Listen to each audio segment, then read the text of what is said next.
probably the most prestigious award I think that health and human service providers can give or receive here in Northern Nevada. This award recognizes an exemplary individual who has shown exceptional and outstanding interest, concern, and assistance, both personally and professionally, in the area of human services without need for personal gain or recognition. This individual has shown a consistent level of outstanding effort and accomplishment on behalf of the people of the Truckee Meadows and beyond. It is my privilege to introduce the two presenters who will be introducing this year's winner, Dan Ahern, who you probably knows, the leader of the Community Health Alliance, formerly HAWK. The first presenter will be Sean Griffin, Executive Director of Community Chest, and he will be followed by Dr. Barbara Kohlenberg from UNR School of Medicine, Division of Psychiatry.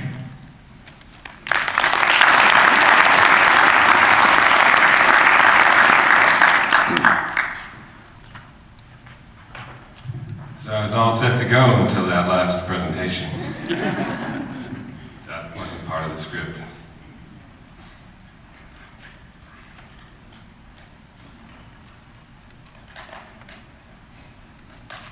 Driving down this morning, Debbie says to me in the car, "Do you ever get nervous?" And I said, "You remember the first time you asked me that? When I was going for my first interview? I stayed up all night after you asked me that question." This is a great day. I look forward to this. All of you are the connective tissue that keeps us together. And for 1 minute, we can set aside everything in this world and pay attention to what matters. And this is a huge morning, so be thankful. Give yourselves a big thank you.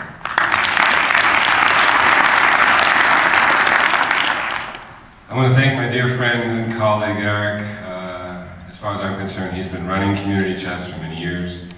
I want to thank all of the HSN folks. And I think of this room also as the people keeping our big boat called Nevada steered in the right direction. So I want to thank all of you. There's so many people for whom I have unequivocal support in this room.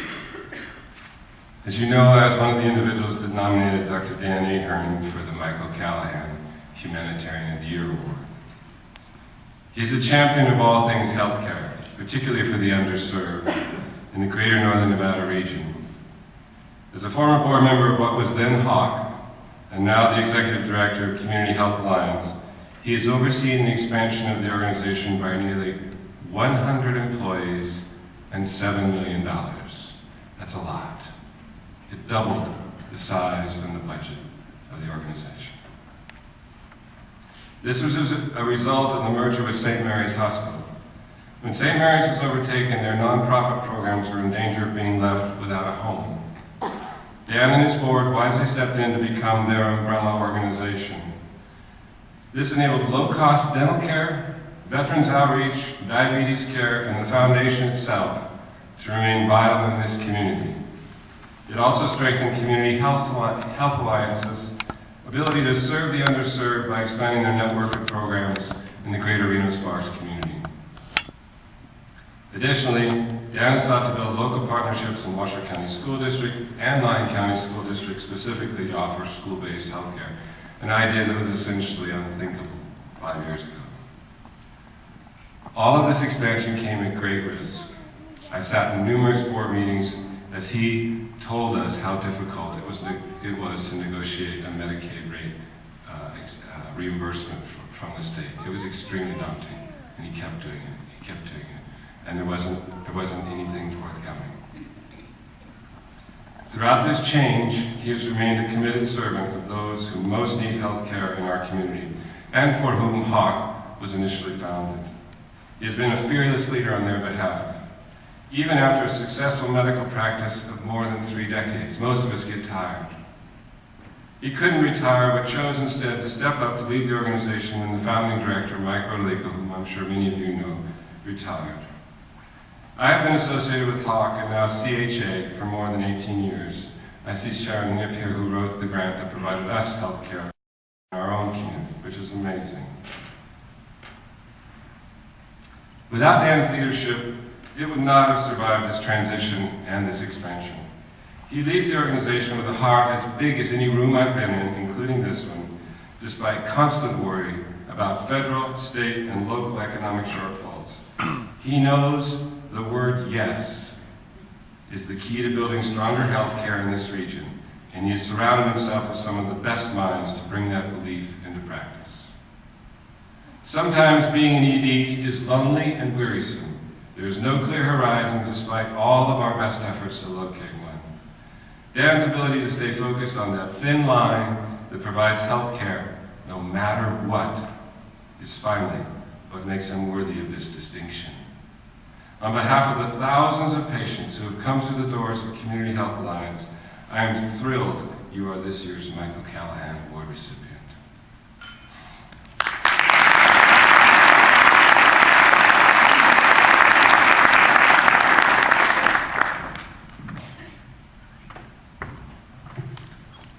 Hello, my name is Barbara Kohlenberg, and I'm a clinical psychologist with the School of Medicine, and I'm quite nervous, Sean. I'm here, I believe, I was invited to speak to the role that Dr. Ahern has played with the School of Medicine. And the best way I can do that is by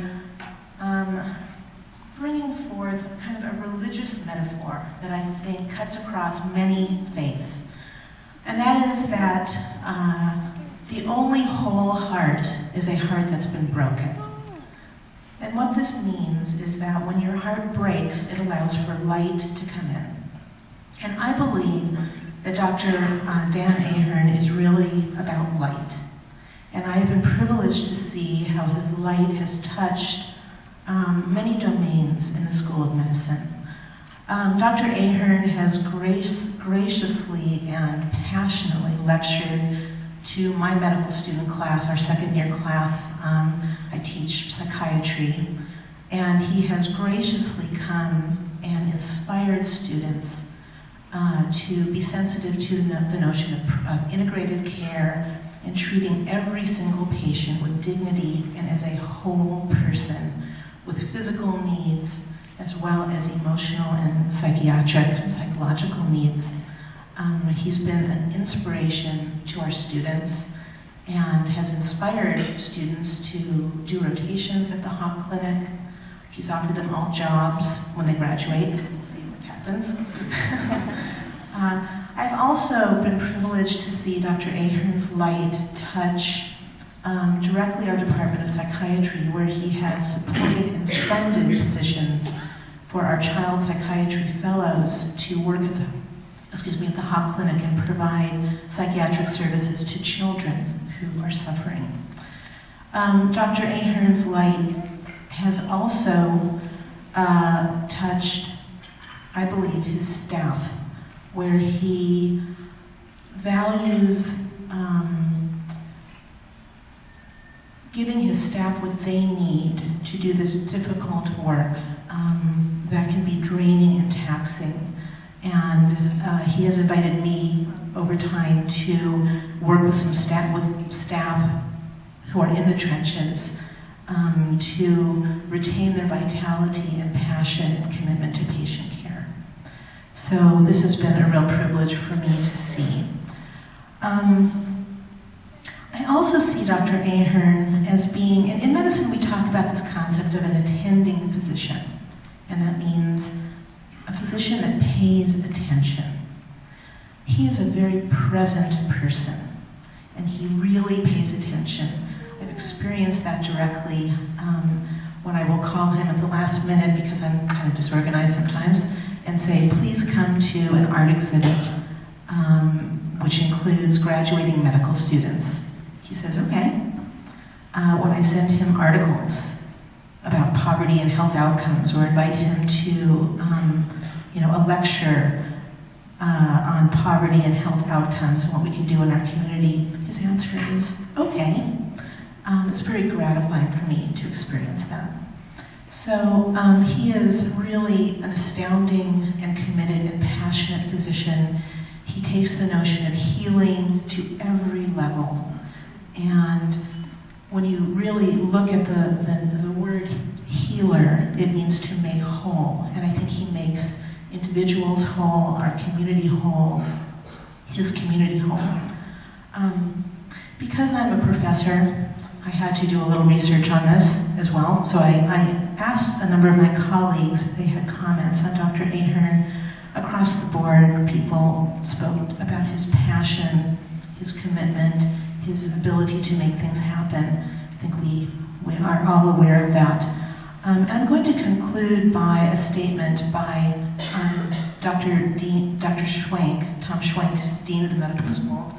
I asked him as well to weigh in on Dr. Ahern, and his words were as follows. He says, Dr. Ahern is an outstanding physician who is passionate about his patients and their families, but more importantly, is dedicated to his community.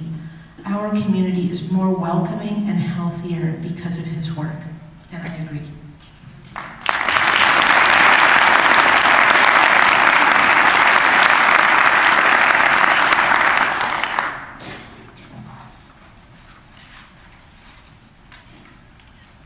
Thank you, HSN, for singling me out for this Legacy Award. I'm especially grateful today that my youngest son and his son, my grandson, came up from Los Angeles to see me get this reward. Thank you, Daniel. Thank you.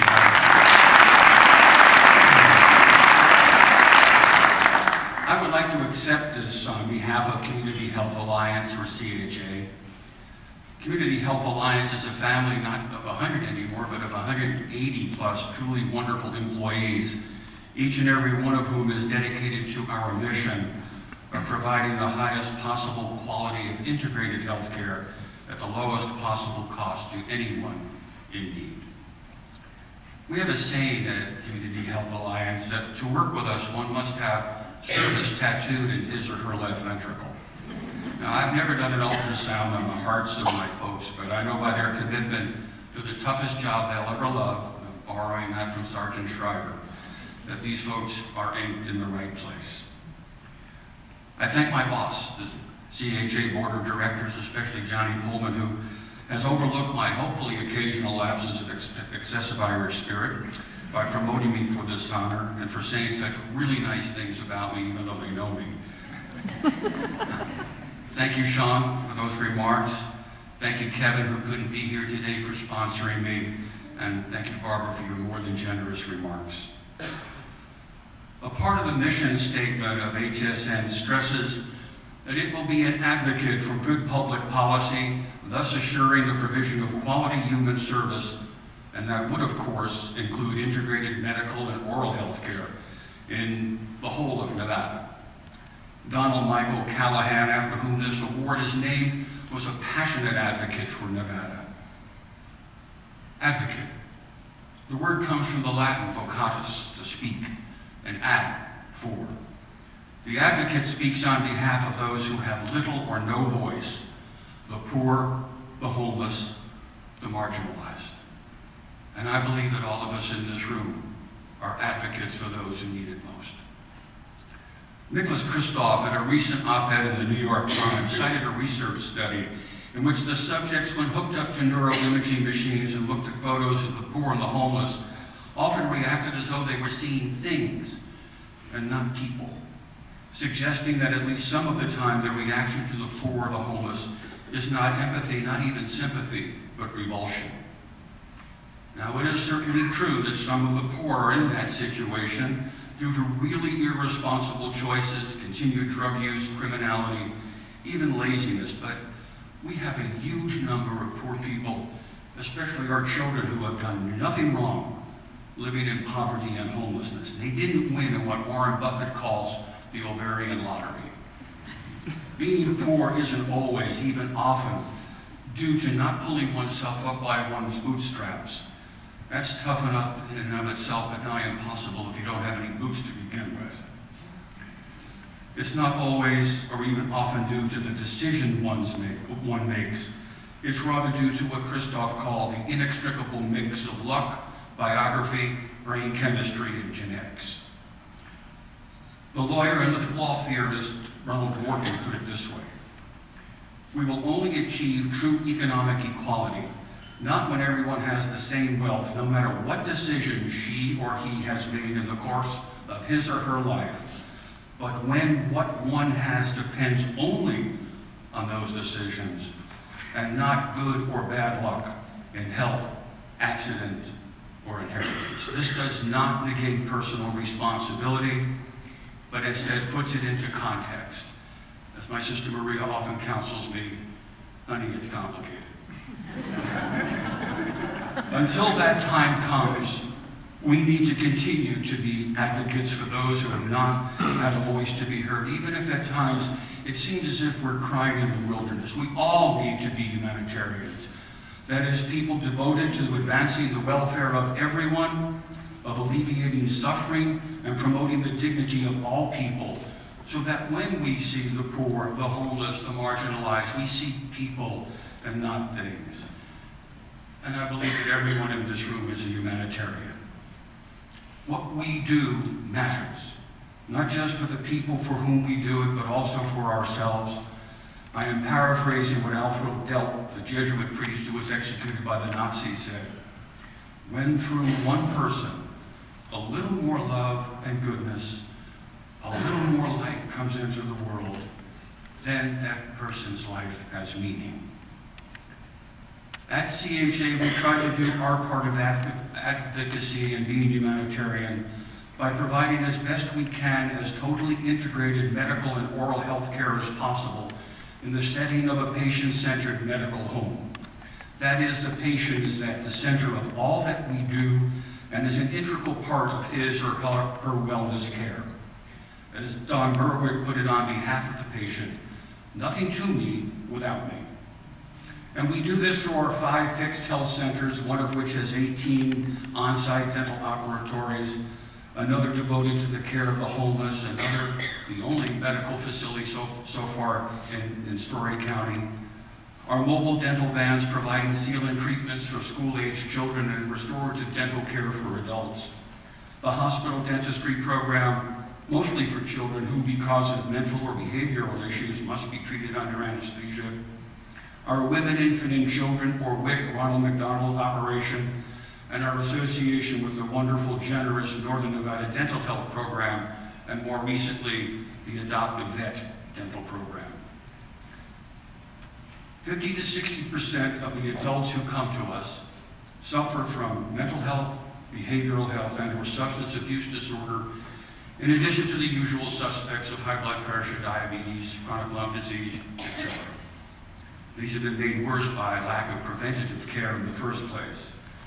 The mental behavioral health issues that the aging experience include cognitive impairment, anxiety, mood disorders such as depression, and at least 20% of the children present to us with ADD, ADHD, depression, or other mental health or behavioral disorders.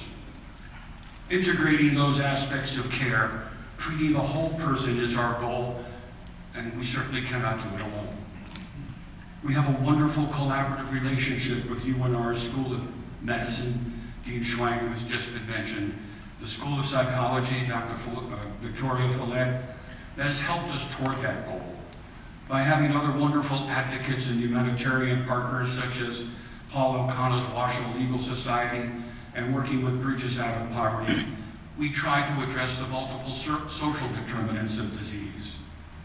And what we can't do at our health centers, we have other great partners to turn to, such as Quest, my dear friend Denise Everett, Bristol Cohn, Tamara Pierce and her staff, Ridge House, Steve Bird, Stu Gordon at Family Counseling, Diane Ross at Continuum, Step 2, Sean, of course, at Community Chest, Access to Healthcare Network, and my good friend who couldn't be here today, Kevin Quinn, at Join Together Northern Nevada.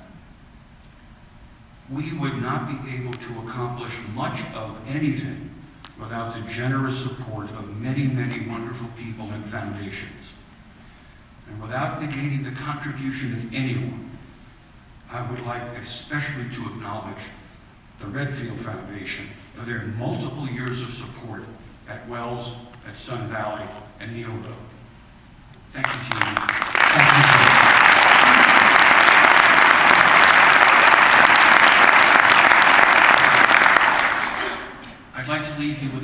thoughts. The first comes from the works of the great Indian poet Rabindranath Tagore.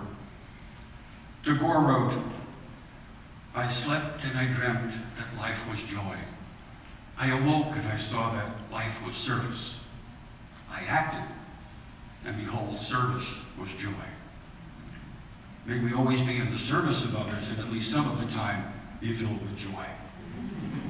And the second one comes from one of my favorite authors, Anne Lamott. She cites a prayer taught to her by a French Jewish mother. "Help for the sick and hungry, home for the homeless, peace in the world forever. This is my prayer, O Lord. Amen." We don't call it the practice of medicine for nothing. We have to strive always to improve on what we are doing to fulfill the mission of Community Health Alliance. I've been smart enough to surround myself with smarter people than myself and to work with 180 truly wonderful advocates and humanitarians. And I really want to accept this honor and award on their behalf. Thank you very much.